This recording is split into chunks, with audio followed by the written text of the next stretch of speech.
My name is Daniel Kelly II, and I am the grand prize winner of Shure 2019 Drum Mastery Competition. What brought me to the drums was actually my family. I grew up in a gospel church. I remember when I was around like 2 years old, my mother brought me to the front of the church where the drum set is at, and she placed me right beside the drum set. I was so mesmerized about the cymbals, the sounds, what the drummer was doing with the sticks.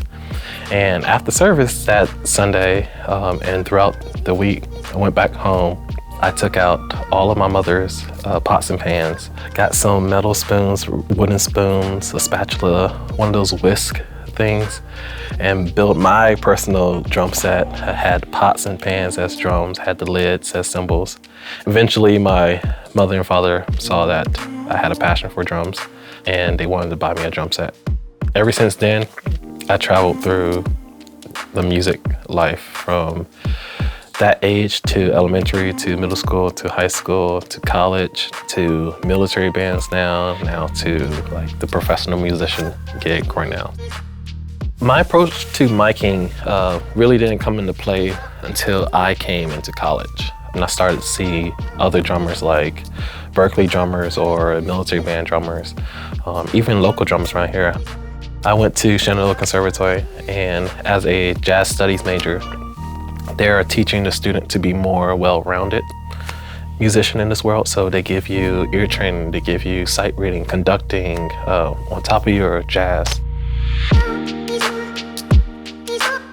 My style of drumming is very odd to wrap your head around. Growing up in the gospel church, you would expect the gospel drummer to keep that format throughout his life. Me, I took the different approach. I want to expand that gospel sense. Once I got more involved into music, I started to learn other genres like marching percussion. I did marching drum line since I was in middle school all the way up to college.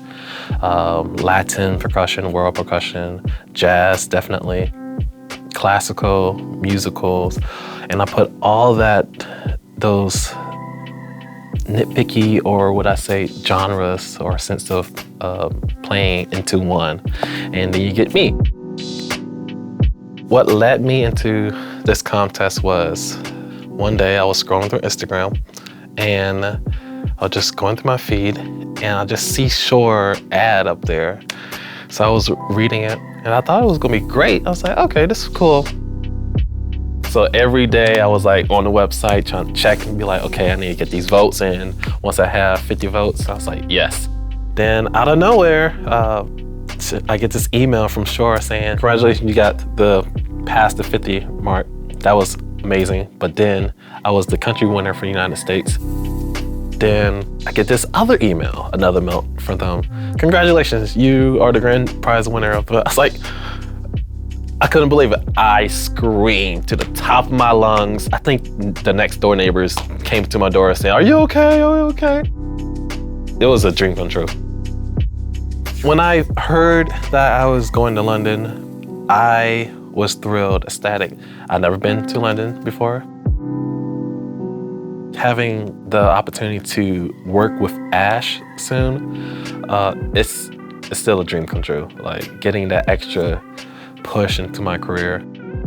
He's doing the basic stuff. Sounds so nice and beefy, like a nice funk groove. I know he do Funky Fridays. It feels like he want the listener, the audience member, groove better and be able to experience the concert and not just go to the concert or go to a video and just be like, oh, okay, that's nice. I also want to see the behind the scenes work of Ash. I want to see how many hours a day do you put in your practice? Like, what do you do in your practice regimen? What do you teach or tell your students? I really want to like dive into the London scene and dive into Ash mindset. You should expand outside of your practice room.